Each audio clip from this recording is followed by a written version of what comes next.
Bonjour, bienvenue dans cette dernière émission de la semaine. Nos agriculteurs ont de l'énergie à revendre. Alors cette semaine, on a parlé photovoltaïsme, agrivoltaïsme, méthanisation. Aujourd'hui, on va tenter de prendre un petit peu de hauteur en évoquant les questions de valeur ajoutée, de développement de filières, de moyens de capter de nouvelles sources de revenus. Pour en parler avec moi aujourd'hui, j'accueille Michel Joux, agriculteur dans l'Ain, élu de la Chambre régionale Auvergne-Rhône-Alpes et en charge du dossier des énergies, et également président de la FRSEA Auvergne-Rhône-Alpes. À côté de vous, Christophe Fouillant, responsable de l'équipe technique de la coopérative FEDER. Et enfin, Bruno Routaboul, directeur du bureau d'études Origami et animateur de l'association Métallier. Alors, on a l'impression qu'il y a quand même un consensus. Voilà, les agriculteurs, producteurs d'énergie, c'est rentré dans les mœurs. Donc aujourd'hui, les agriculteurs deviennent producteurs d'énergie, mais ils semblent convaincus, mais on a l'impression comment on passe la seconde? Est-ce qu'il y a des freins encore? Qu'est-ce qu'il faut pour développer, pour accélérer un petit peu le mouvement? Michel Joux, votre sentiment? Alors je ne sais pas, bien entendu que les agriculteurs y songent depuis très longtemps, ils ne savent pas tout à fait comment faire les choses, donc il faut absolument que collectivement, bien entendu les EPA, mais également les mairies, les collectivités locales se saisissent des choses pour qu'on puisse essayer de mettre en place une trame pour que ça devienne réalité. Vous l'avez dit en introduction, il faut absolument qu'on puisse arriver à l'objectif. L'objectif, c'est quoi? C'est de produire une énergie sur les territoires. Ça, on est obligé d'être d'accord. Il faut juste savoir comment. Et le deuxième objectif pour moi, pour nous, au niveau de la Chambre d'agriculture régionale, c'est qu'on puisse également le faire à nos conditions territoriales, et également avec la répartition de la valeur, qui est un élément extrêmement central, qui aujourd'hui dans le contexte n'est pas tout à fait une réalité. Mais alors qu'est-ce qui les freine? Il y a un manque d'encadrement aujourd'hui, un manque de maturité? Comme tout projet nouveau, et en plus comme c'est extrêmement ambitieux, eh bien dans le doute, les agriculteurs hésitent. Et quand ils hésitent, ils ne le font pas. Les agriculteurs sont extrêmement innovants, ils veulent avancer, mais il faut aussi peut-être qu'on les accompagne parce que c'est des projets qui peuvent également mettre en péril leur entreprise agricole parce que c'est des budgets conséquents, que ce soit d'ailleurs sur les toits ou sur les sols. On en parlera peut-être prochainement dans votre émission, mais il faut qu'on puisse les accompagner parce qu'aujourd'hui, en Auvergne-Rhône-Alpes, il y a quelques pourcents des agriculteurs qui ont du photovoltaïque sur les toits, alors qu'il devrait y en avoir 98%. Pourquoi ce n'est pas le cas? Il y a des problèmes de raccordement, il y a des problèmes de risque d'entreprise, et au final, dans le doute, les agriculteurs hésitent à le faire. Christophe Fouillant, vous êtes au contact de vos agriculteurs coopérateurs. Vous sentez cette hésitation? Vous les accompagnez? Vous les rassurez? C'est quoi le challenge? Alors, en effet, le mot accompagner est tout à fait celui qui convient. Au niveau de FEDER, on a choisi d'accompagner nos adhérents depuis une dizaine d'années sur le photovoltaïque. Et comme vous le disiez au début, il y avait des inquiétudes, des incertitudes. Et le fait d'expliquer, il y a toujours des agriculteurs pionniers. Et progressivement, nous avons accompagné les éleveurs. Chaque fois, nous avons aussi des conseillers spécialisés dans le bâtiment agricole. Et systématiquement, nous proposons aux éleveurs de réfléchir s'ils veulent mettre ou non du photovoltaïque sur leur toit, en leur expliquant les avantages, les limites, etc. En effet, les problèmes de raccordement éventuels. Mais je suis tout à fait d'accord que pour arriver à développer de façon très conséquente, parce qu'on a la chance d'avoir des toitures sur les bâtiments d'élevage, il est nécessaire d'accompagner les éleveurs puisque c'est quand même une technologie, même si elle a une grosse dizaine d'années. J'ai encore entendu il y a quelque temps un éleveur qui dit « Ah oui, mais j'ai entendu dire qu'il y avait un toit qui avait brûlé. » Mais comme il y a beaucoup plus de bâtiments agricoles qui brûlent que de bâtiments photovoltaïques, mais c'est là où nos équipes techniques sur le terrain au quotidien avec les éleveurs expliquent, je dirais presque quotidiennement, les avantages d'avoir une production complémentaire qui ne produit pas de temps de travail. Et c'est quand même une chose intéressante. Comme vous l'avez dit, ça produit de l'énergie renouvelable d'une part, et ça permet de conforter le revenu et la valeur ajoutée sur les exploitations agricoles. Alors, le métier historique de la coopérative FEDER, c'est la valorisation des ovins et des bovins. Ça veut dire que c'est un nouveau métier? Ça veut dire que votre structure, ce genre de structure qui doit porter et accompagner les agriculteurs? Alors, nous accompagnons les agriculteurs avec des partenaires photovoltaïques. Nous ne sommes pas nous-mêmes vendeurs de solutions agrivoltaïques ou photovoltaïques, mais nous avons lié un certain nombre de partenariats avec des partenaires fiables, là aussi, parce que comme dans tout domaine nouveau au départ, il y a parfois des opportunistes, et que le travail que nous avons fait en amont, c'est de sélectionner des partenaires fiables et qui proposent des modèles de bâtiments adaptés à l'élevage et non pas l'inverse, c'est-à-dire des bâtiments photovoltaïques où éventuellement on met des animaux dessous. Nous sommes vraiment partis en disant le cœur du métier, c'est l'élevage. Par contre, profitons de la possibilité de mettre de l'énergie photovoltaïque sur les toits. Alors, Bruno Routaboul, vous êtes directeur d'un bureau d'études, mais vous êtes également animateur de l'association Métallier. Cette dynamique de groupe au sein de l'association, elle vous aide? C'est ça qui permet de développer des activités, des projets? Aujourd'hui, au niveau de l'association, donc Métallier, c'est l'association qui regroupe l'ensemble des unités de méthanisation du département de l'Allier, qui est également membre de l'association ABA, donc de l'association régionale de Auvergne-Rhône-Alpes des unités de méthanisation. Et le groupe rattaché à l'Association des agriculteurs méthaniseurs de France, sur cette partie-là, il y a toujours une réflexion d'aller améliorer les systèmes, de pouvoir améliorer les revenus et de pouvoir le faire, je dirais, pour l'ensemble du groupe. Un pionnier le fera, mais devra le retranscrire effectivement pour les autres. Et l'essentiel, c'est qu'il y a une amélioration des revenus qui reviennent sur les structures. Voilà. Alors, méthanisation, biomasse, photovoltaïsme, agrivoltaïsme, Michel Joux, est-ce qu'il y a un chantier prioritaire? Par quoi on commence? Par tous ces éléments que vous avez donnés. C'est-à-dire qu'il faut qu'on travaille ensemble, on l'a bien dit d'ailleurs, il faut que toutes les OPA, mais également les bonnes volontés, les élus puissent travailler sur ces nouvelles énergies, parce qu'il y a un enjeu extrêmement stratégique, y compris avec le changement climatique, y compris avec l'augmentation des prix de l'énergie. Il faut absolument que l'agriculture, dont les agriculteurs, puissent prendre part à ce développement d'énergie renouvelable. Encore une fois, quelles que soient les énergies renouvelables, il faut que ça se fasse en total accord avec la profession agricole, y compris avec des retombées économiques pour les territoires, dont les agriculteurs. Ça, c'est des conditions pour nous qui sont non négociables. Si on laisse faire les choses, d'autres le feront à notre place et ça se fera.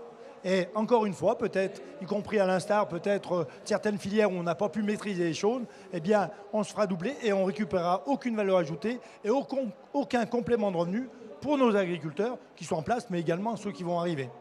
Alors, on le voit dans les allées du sommet de l'élevage, la partie nouvelle énergie, photovoltaïque, les surfaces d'exposition ont quand même explosé. Il y a de plus en plus d'acteurs.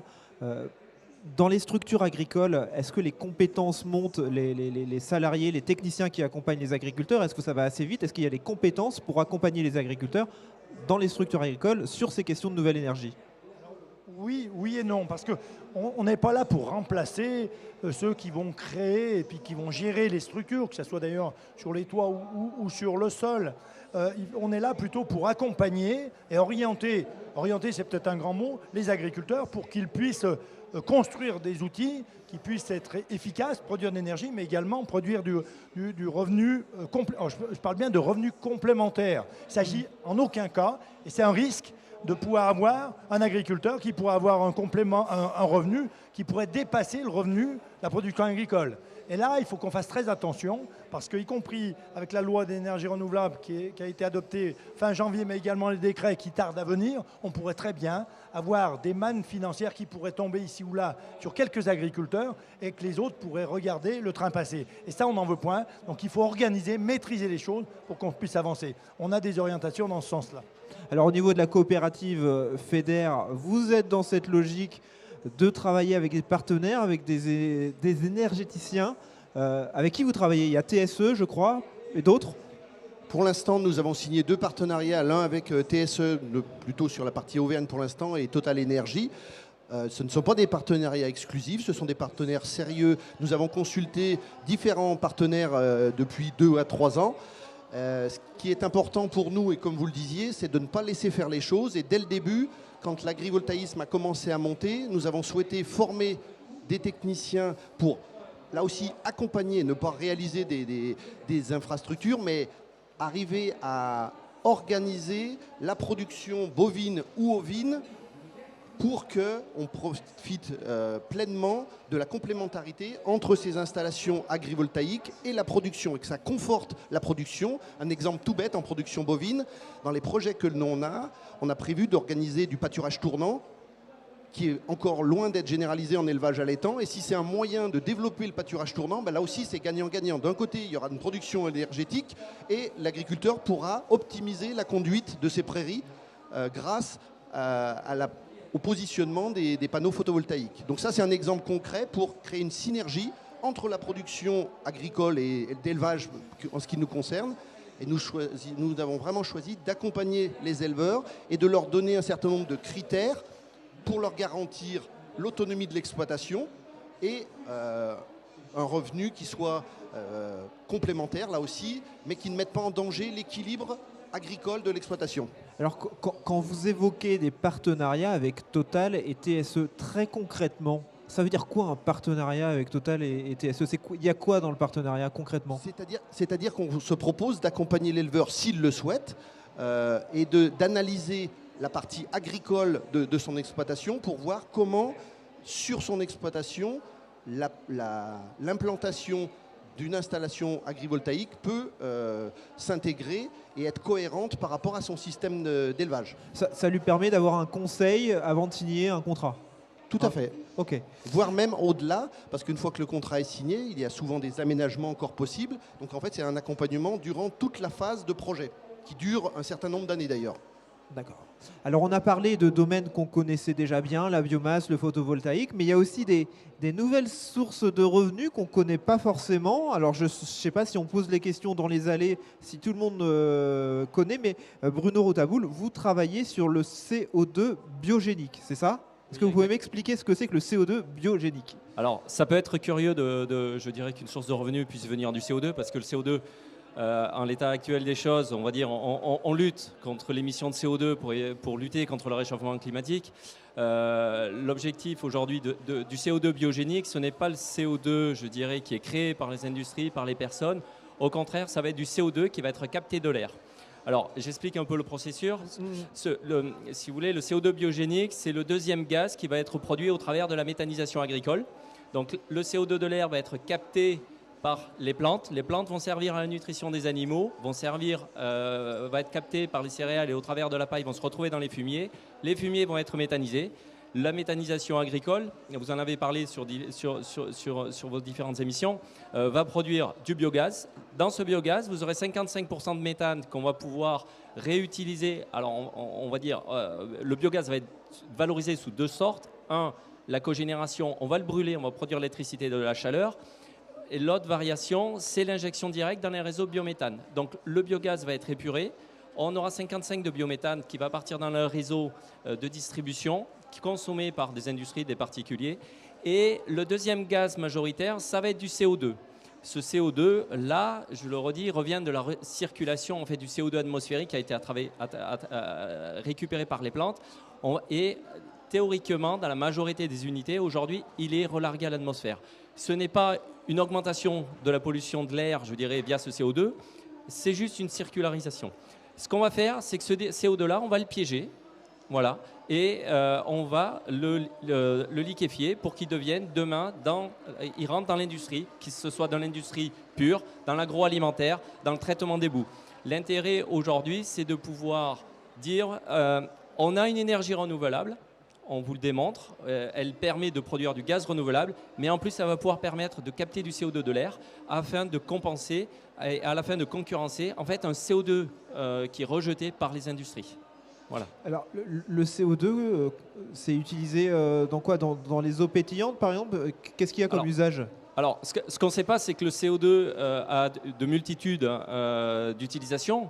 Il faut savoir déjà, le premier marché, c'est que le marché en France, la France est importatrice de manière très très forte de CO2 pour son process industriel et son process alimentaire. Sur ce CO2-là, on va avoir du CO2 industriel qui va être dans les gaz de soudure. On va avoir du gaz qui va rentrer dans le traitement des eaux pour maintenir le pH, pour traiter les boues. On va avoir du CO2 qui va rentrer dans les productions agricoles. Je pense à nos amis serristes. Les serristes mettent du CO2 pour accroître la production dans les serres. Et on a aussi sur les eaux pétillantes, on a sur la conservation des aliments, on a sur l'étourdissement des animaux dans les abattoirs. L'intérêt, c'est qu'aujourd'hui, en fait, on le récupère de l'agriculture en lieu et place que ce soit de l'industrie et qui soit une source polluante. Voilà. Alors quand vous dites qu'on importe du CO2, c'est dans quelle proportion? On est à plus de 90% du CO2 qui vient des industries chimiques. Il faut être clair, hein, de l'industrie chimique. Et l'intérêt, c'est qu'aujourd'hui, on puisse avoir une production locale en France. Donc c'est, je dirais, une relocalisation de la production franco-française à partir du CO2 atmosphérique. Voilà. Alors, Michel Joux, est-ce que vous connaissiez ce type de process? Pas particulièrement, mais c'est vrai que c'est assez intéressant parce qu'il va falloir être extrêmement innovant et expérimenter des choses comme ça pour qu'on puisse avancer dans le processus et surtout avoir la capacité de continuer à avoir de la production végétale mais également animale. Et si on reste sur le process classique d'élever des animaux et comme ça, je pense qu'on est un peu au bout du système parce qu'en termes de rentabilité, on est un peu limite. Donc il va falloir expérimenter des choses pour qu'on puisse apporter ce fameux complément de revenus, pour qu'on puisse avoir des agriculteurs qui puissent continuer dans de bonnes conditions financières, mais également attirer des jeunes dans le métier, mais que ces jeunes puissent y rester. Ça passe nécessairement par un revenu à la hauteur de l'enjeu. On sait bien qu'en agriculture, je parle bien en moyenne, l'enjeu du revenu est quelque chose d'exceptionnel parce qu'on n'est pas tout à fait au bon niveau. Il faut qu'on trouve des vraies solutions dans ce sens-là.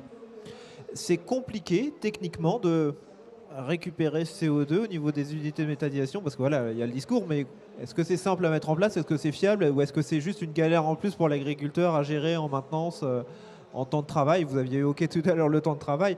Il y a aussi cette question-là qui se pose. Alors, je vais répondre. Je vais vous dire oui et non. Non, c'est pas compliqué parce que c'est une brique qu'on va rajouter sur une unité de méthanisation. Oui, parce que technologiquement, c'est pas simple. C'est-à-dire que le CO2, j'en émets en vous parlant là tout de suite, mais on va rien en faire. Ce qu'on va faire, c'est qu'on va le capter et pour le transporter, parce qu'effectivement, la consommation ne va pas se faire sur l'exploitation, va se faire auprès des centres industriels, à proximité ou sur plus longue distance. On va être obligé de le liquéfier. Pour liquéfier un gaz, il va falloir le refroidir. On va travailler jusqu'à moins 23 degrés et on va le mettre en pression à 17 bars. Et on va pouvoir le liquéfier simplement. Alors c'est tout bête, c'est pareil, c'est qu'on pourrait transporter du gaz comprimé, mais ça va être un volume qui va être transporté sur de longues distances, et le camion va émettre du gaz à effet de serre. L'intérêt, c'est de pouvoir effectivement concentrer sa production. Voilà. Il y a combien d'unités de méthanisation qui sont équipées avec ce dispositif aujourd'hui en France? Alors, ce dispositif, il va d'abord, on va le mettre en place sur les unités en injection de biométhane sur les réseaux. Donc, en France, on a à peu près 550 unités qui sont en fonctionnement. 50 à 60 qui sont, je dirais, en projet phase de construction. Aujourd'hui, seuls 7 sites en France sont équipés à ce niveau-là. Alors, c'est une technologie qui est récente, puisque la toute première a été mise en place il y a 2 ans sur Nantes. La première en Auvergne-Rhône-Alpes a été mise en service il y a 2 mois sur le département de l'Allier. On est vraiment sur une technologie innovante. Qui peut, je dirais, faire peur à certains producteurs de biométhane pour pouvoir récupérer ce bio-CO2. Mais l'intérêt, c'est, je dirais, d'aller au bout du process.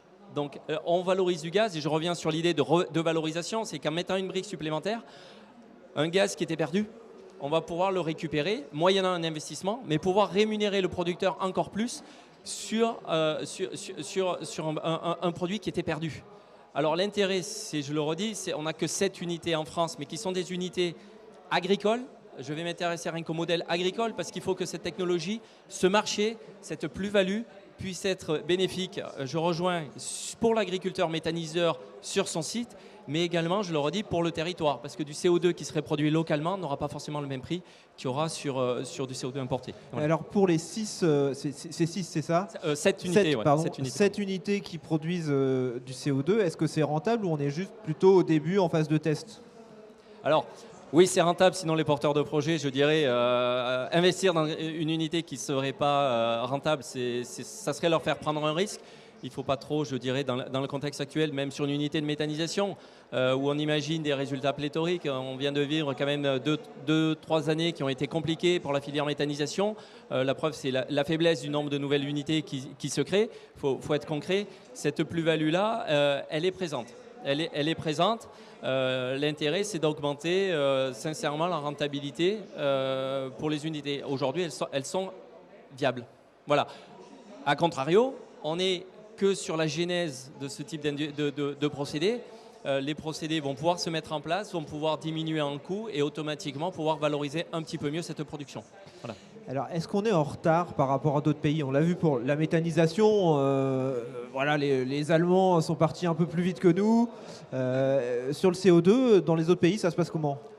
Alors, pour une fois, je vais dire, on est presque un petit peu plus en avance. Alors, je vais faire cocorico parce que les unités de méthanisation d'injection de biométhane, une grande partie sont en France. Les unités de méthanisation en injection de biométhane agricole sont majoritairement en France. Celles qui récupèrent du CO2, par exemple, sur d'autres pays, sont des unités de beaucoup plus grande taille, associées à des opérateurs souvent industriels ou agroalimentaires ou malheureusement pétroliers. En France, cette technologie, elle est uniquement sur des unités de méthanisation agricole. Voilà.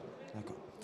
Alors, est-ce qu'il n'y a pas, vous avez évoqué la crainte sur la valeur ajoutée, le partage de la valeur ajoutée. Aujourd'hui, les énergéticiens, ils sont avec leurs capitaux propres. Est-ce que la solution, c'est que le monde agricole, avec ses structures, investissent au niveau, prennent des parties de capital, comme ça a pu se faire sur la filière agroalimentaire, pour essayer de capter un peu de valeur ajoutée? Il n'y avait pas que les industriels privés, il y avait des coopératives comme FEDER, contrôlées par des agriculteurs, pour essayer de ramener de la valeur ajoutée. Est-ce que ce cheminement, il doit être le même sur l'énergie, Michel Joux? Bien sûr, parce que jusqu'à maintenant, vous m'entendez? Oui, jusqu'à maintenant, on avait plutôt des industriels, parce qu'ils étaient à la pointe de la chose, qui investissaient tout seuls, au moins à 51% des parts. Nous pensons que l'avenir de tout cela, y compris avec du photovoltaïque sur les toits, mais également sur les sols, parce que avec les ambitions d'État sur les toits, ça ne suffira pas, il faut se le dire. Donc ça veut dire qu'il faut faire des choses pour qu'on puisse les mettre au sol, mais aux conditions territoriales, c'est-à-dire que ça ne pose pas de souci ni à l'agriculture, ni à la forêt d'ailleurs, ni à la biodiversité, mais il faut absolument, et c'est ce qu'on prône, que les agriculteurs, à titre privé, sous le statut d'agriculteur, investissent dans ces sociétés. Nous, on a des ambitions qui sont assez intéressantes, non négociables, à hauteur de 40%, ce qui est déjà pas rien, aux alentours de 35% pour les collectivités locales, et 25% sur les énergéticiens. Alors, bien sûr, quand on leur propose ça, on a commencé à leur en proposer, ils tordent un peu le nez, parce que ce n'est pas leur habitude. Mais il y en a un ou deux qui ont pignon sur rue, qui m'ont dit, il vaut peut-être mieux partager un très gros gâteau à plusieurs qu'un tout petit tout seul. Ça veut dire que si, collectivement, avec toutes les opérations, avec les agriculteurs, mais également avec les collectivités locales qui représentent les concitoyens, mais également avec les opérateurs, on met en place une structuration pour porter les structures qui vont porter, pourquoi pas la méthanisation, parce que même si pour l'instant elle se porte quand même plutôt collectivement, mais avec quelques agriculteurs qui est bien. Mais là, avec l'enjeu qu'il y a sur le photovoltaïque au sol, parce que c'est l'actualité, hein, on parle d'agrivoltaïsme sans aucun doute, mais c'est également derrière où on les met, comment on les met, avec quelle densité, c'est tout ça. Donc il faut absolument, et c'est ce qu'on prône, qu'on puisse construire un modèle avec les modalités qui vont bien, avec la capacité des agriculteurs d'investir dedans. Ça fait des grosses sommes. Et bien entendu, on aura besoin des banques, bien sûr du Crédit Agricole, mais pas que, pour qu'on puisse aller là. Et on aura besoin également peut-être d'un petit coup de pouce de l'État pour organiser tout cela. On ne parle pas d'argent là, hein, on parle uniquement d'organiser pour qu'on puisse avoir un système qui soit stable et que les opérateurs puissent y aller avec nous ensemble.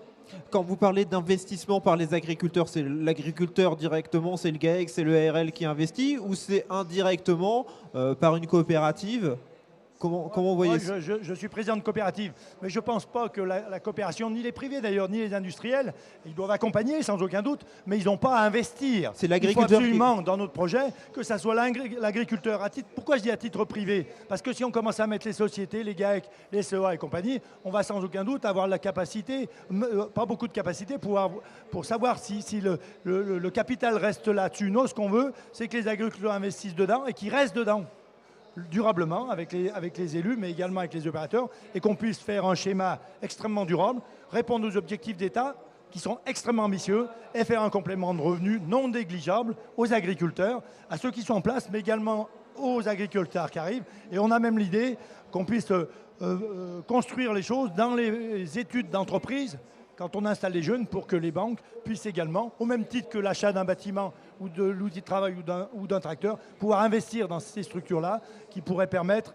à moyen terme et à long terme avoir un complément de revenus non négligeable qui pourrait résoudre une partie de l'enjeu rentabilité qui n'est pas à la hauteur.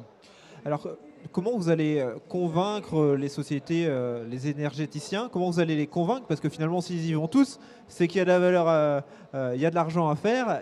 Et donc, comment vous allez les convaincre de partager quelque part le gâteau?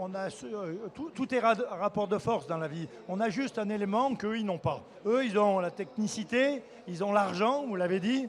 Ils ont un truc qu'ils n'arrivent pas à avoir, c'est le consensus territorial, où ils ont beaucoup de mal pour l'avoir. Nous, concrètement, associés avec les collectivités locales, associés avec les acteurs économiques, mais également associés avec les agriculteurs, on est en capacité directement, au niveau du territoire français, de trouver les parcelles qui vont bien, qui ne poseront pas de soucis à personne pour le consensus. Et ensuite, on peut apporter tout ça collectivement, y compris avec les opérateurs. Et là, le consensus, une fois qu'il est arrivé, on limite le risque, y compris en termes de développement des projets qui coûtent horriblement cher, pour qu'on puisse arriver à avoir des projets qui ne posent pas de soucis à personne. Et là, dans ce cas-là, les opérateurs commencent à y réfléchir en disant « pourquoi pas ?»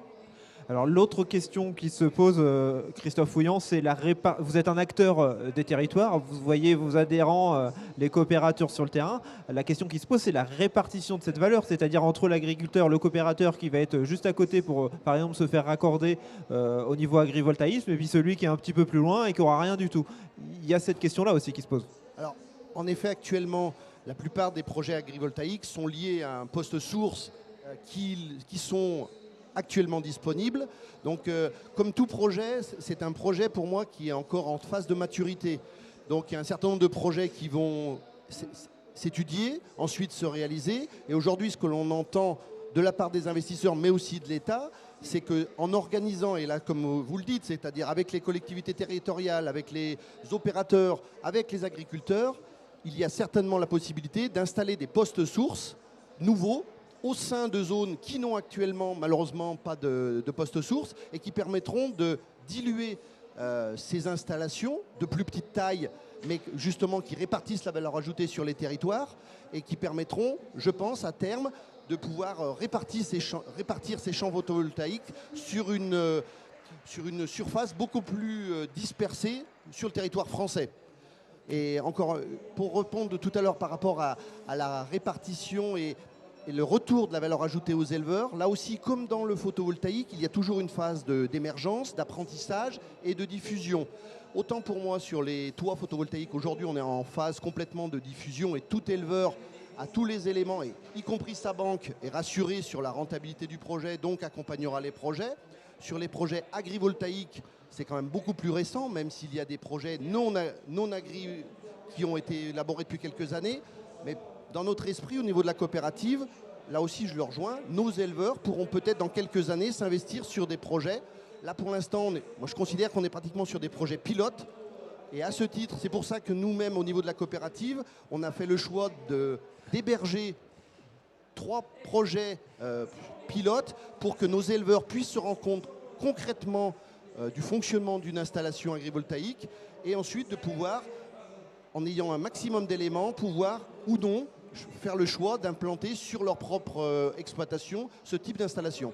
C'est vraiment ça, nous, notre rôle de coopérative, c'est-à-dire de mettre en place un certain nombre d'installations pilotes où nos adhérents peuvent se faire une idée et faire le choix d'y aller ou non. Alors, toujours sur cette logique de partage de la valeur sur le territoire, si on fait le parallèle avec la filière laitière, à un moment donné, on a fait le choix, on a admis que des fermes un peu isolées, on allait mettre un camion sur la route pour aller les collecter quand même si ce n'était pas les plus rentables. Il y avait une logique de mutualisme. Est-ce que ce mot mutualisme, il va s'appliquer aussi à l'énergie? C'est complètement indispensable. Parce que dans un projet, comme on a pu le voir, et le concevoir, il faut absolument, y compris d'ailleurs avec les postes sources qui ne sont pas aujourd'hui suffisamment disponibles. Alors, on peut peut-être développer les choses, mais ça prendra un peu de temps. Il faut que chaque agriculteur volontaire puisse accéder à ce système sous forme de mutualisme. Donc, y compris avec un fonds d'investissement agricole, peu importe les modalités d'ailleurs, au niveau départemental, au niveau régional, peu importe. Ce qui est intéressant, c'est que chaque agriculteur volontaire, qu'il soit d'ailleurs dans l'élevage ou dans la culture classique, chaque agriculteur doit être en capacité de pouvoir investir, s'il le veut, dans ces systèmes. Ça veut dire qu'il faut monter les modalités, construire les choses pour que chaque agriculteur, quel qu'il soit d'ailleurs, peu importe dans le syndicat où il est ou s'il n'est pas dans aucun syndicat, ce n'est pas le débat. C'est chaque agriculteur sur un territoire, s'il a envie, doit être en capacité de pouvoir investir dans ce projet et qu'il puisse avoir des royalties qui pourraient arriver, les années qui vont s'écouler pour qu'on puisse avoir ce fameux complément de revenu sans une heure de travail. Et ça, c'est important, vous l'avez dit tout à l'heure, sans aucune une heure de travail. Parce que jusqu'à maintenant, le développement de l'agriculture, c'est basé en quoi? C'est-à-dire chaque fois qu'on a voulu un revenu complémentaire, on mettait une activité complémentaire. C'est bien, mais à force de charger la barque, eh bien, ensuite, on est surbooké en boulot.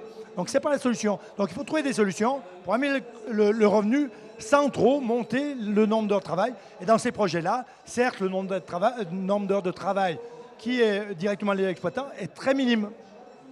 Quand on parle de valorisation, de prix dans la filière agricole, on parle de contrat, de contractualisation. Bruno Rotaboul, comment ça se passe, par exemple, la contractualisation au niveau du CO2?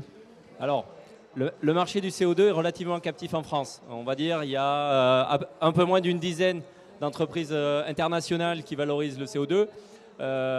Dit industriel. Aujourd'hui, le modèle qu'on développe, c'est que, je reviens sur l'idée, c'est que la plus-value revienne à l'agriculteur. Je rejoins sur la partie travail. La partie travail, on ne va pas revenir, entre guillemets, rajouter une pierre à l'édifice du travail, ce n'est pas possible. L'intérêt du CO2, c'est que normalement, la technologie remplace l'homme, et on va pouvoir, avoir une plus-value. La contractualisation aujourd'hui, elle va se faire en fait, je dirais, par une vente directe. Vous avez résumé l'esprit du lait. Je dirais, le rêve qu'on pourrait avoir, c'est que sur la bonbonne, par exemple, de CO2 qui va servir à la bière, demain on puisse voir, au même titre qu'une bouteille de lait, je dirais, un agriculteur, méthaniseur, qui dit ce CO2-là provient de mon unité de méthanisation et on le contractualise en direct. Donc notre rôle et notre projet aujourd'hui, c'est de mettre en relation un volume de porteurs de projets agricoles avec les industries, avec les collectivités pour le traitement des eaux, avec les artisans et les grossistes. Aujourd'hui, c'est vraiment de capter le marché du CO2. Alors on a une chance qui est importante, c'est qu'aujourd'hui on relocalise une production en France. Une solution qui est aujourd'hui un captage de CO2 issu de l'air, non pas un résidu, je dirais, de l'industrie chimique. Et en plus, il faut savoir que la France et le marché du CO2, à des moments, est chaotique. Il n'y a plus de CO2 en France. Le rôle et l'avantage aujourd'hui des agriculteurs sur le territoire méthaniseur pour ce type de production, c'est qu'on est capable de répondre à un besoin du marché et d'être présent. Et encore de montrer qu'en région, les agriculteurs sont capables de répondre en fait aux besoins de la population, aux besoins de l'industrie, aux besoins des collectivités. Et le tout en ayant un prix qui est proche de celui des grands opérateurs. Voilà, donc de pouvoir revenir en fait à une contractualisation de proximité avec des gens qu'on arrive à voir sur la durée, puisqu'on a des unités aujourd'hui et des industriels qui sont prêts à nous suivre sur du 12 ans, sur du 15 ans, ce qui est relativement rare. C'est vrai qu'on est sur un marché qui est totalement libre, mais avec un prix rémunérateur et surtout une garantie de production. Et ça, c'est très important pour eux. Alors, vous parlez de proximité, de traçabilité. Finalement, on continue les parallèles encore avec l'agroalimentaire. Est-ce que sur de l'énergie, sur des panneaux photovoltaïques, il y a moyen aussi d'avoir des circuits courts? Si on fait... parce que les chambres, elles vont travailler aussi sur les circuits courts, raccourcir les circuits, raccourcir le nombre d'intermédiaires. Est-ce que ce n'est pas la même chose qu'il faut mettre en place? C'est une partie des modalités du futur. Ça veut dire que quand vous travaillez avec les élus locaux, y compris qui ont de l'industrie sur leur territoire, ils sont extrêmement intéressés de signer des contrats en circuit court. C'est-à-dire on produit là et on consomme juste là. Ça va totalement dans l'air du temps et ça empêche de créer du CO2. On fait le parallèle sans rien parce qu'il faut qu'on puisse le faire et ils sont extrêmement intéressés. Et si vous voulez intéresser les élus à des projets communs pour créer de l'énergie, il faut qu'ils soient investis dedans et qu'on puisse leur apporter également des solutions à leurs problèmes du territoire. Et ça, c'est quelque chose d'exceptionnel. Et il faut juste le construire et qu'on ait les modalités qui vont bien. Alors, allez-y. En effet, ce type de circuit court est intéressant, mais il y a aussi même l'agriculteur lui-même qui peut autoconsommer une partie de l'électricité produite. Et là, il y a réellement le plus court possible, puisque il y a quelques mètres entre la production et la consommation, selon les types d'exploitation. Si c'est une exploitation laitière, par exemple, il y a la machine à traire, le circuit de refroidissement du lait. D'autres productions, transformation, volailles, etc., ont des consommations d'électrique conséquentes. Dans l'élevage allaitant, les consommations électriques sont un peu moindres, mais en tout cas, il y a possibilité, en effet, de consommer une partie de la production. Et ça, aujourd'hui, les contrats évoluent dans ce sens-là, soit de l'autoconsommation, je dirais, locale, comme vous le dites, avec les habitants autour ou les industries proches s'il y en a, ou même l'exploitant en direct. Alors, Michel Joux parlait de proximité, de vente à des entreprises, à des industries locales. Votre coopérative, elle fait tourner des camions pour son activité. Est-ce qu'un jour, on peut imaginer que des agriculteurs vous revendent de l'énergie pour faire tourner leur propre outil finalement ? Alors par rapport à ça, on fait de la veille par rapport à nos camions qui aujourd'hui sont gasoil. A priori, les solutions techniques actuelles nous orientent plutôt vers des piles à hydrogène. Donc là, en fait, parce que des batteries pour des poids lourds pèseraient trop lourd et derrière, on ne pourrait plus mettre assez d'animaux dans les camions. Donc la solution technique actuelle qui semble se dessiner, ce serait d'utiliser des piles à hydrogène sur les camions qui peut-être un jour serait rechargé grâce à des champs photovoltaïques, pourquoi pas. Mais là-dessus, voilà, les technologies sont encore à l'étude. La difficulté de faire ce circuit, c'est que ces panneaux ne travaillent qu'une partie de la journée. Et voilà, donc il y a encore des soucis techniques, mais a priori, malheureusement, nous ne pourrons pas avoir des véhicules électriques pour transporter nos animaux. Il faut viser d'autres technologies. Alors j'imagine qu'un animateur d'unité de méthanisation, d'une association d'unités de méthanisation va penser biogaz quand même. Oui, bah, je vais tendre la perche parce qu'on a quand même aujourd'hui, effectivement, la mobilité est une grande question. Le coût de la mobilité est une grande question. Aujourd'hui, je pose la question, c'est que nous, on réfléchit effectivement sur le bio-GNV, de développer des stations bio-GNV. On sait qu'aujourd'hui, la motorisation GNV est une motorisation qui est relativement ancienne, qui propose de l'autonomie relativement importante. Alors je dis, je vais lancer une perche, je vais lancer pour dire pourquoi pas travailler ensemble pour une solution sur du bio-GNV. À contrario, en attendant, je dirais vos choix sur l'électrique ou l'hydrogène, puisqu'on est quand même sur une technologie mature et aujourd'hui on a une multitude de producteurs sur l'ensemble du territoire. Voilà. Alors, pourquoi pas? Nous n'avons pas étudié cette piste, en effet. Nous ne sommes pas du tout fermés. En tout cas, nous réfléchissons là aussi à notre empreinte carbone au niveau de la coopérative. Et on est en train de faire un diagnostic pour voir où est-ce que l'on en est. On a fait des opérations d'isolation, etc., de nos bâtiments. Et aujourd'hui, l'un de nos points qui pourrait s'améliorer, bien sûr, la circulation de nos véhicules. Et pourquoi pas si on a des solutions qui s'ouvrent à nous dans ce sens-là. Nous serons ravis de participer à ce challenge. Eh bien écoutez, sur cette note positive, on va conclure cette table ronde. On retiendra quand même qu'il y a pas mal de perspectives. Alors avec aussi des questions politiques, une vraie volonté politique, avec le fait de rentrer dans l'actionnariat des énergéticiens, d'avoir les collectivités locales, les agriculteurs et aussi les énergéticiens pour capter une question de valeur ajoutée. On voit que ça passera aussi par des nouvelles solutions, des nouvelles idées de valorisation pas encore exploitées, mais qui ont un vrai potentiel. Alors pour certains, personnellement, j'ai découvert le CO2 biogénique. J'espère que d'autres le découvriront et que ça donnera peut-être des idées. On voit aussi que la coopérative FEDER est en réflexion, cherche des solutions pour sa propre énergie, pour ses agriculteurs. Et on retiendra aussi un mot globalement, parce que c'est une œuvre collective, c'est une dynamique collective de l'agriculture. On retiendra le mot mutualisme.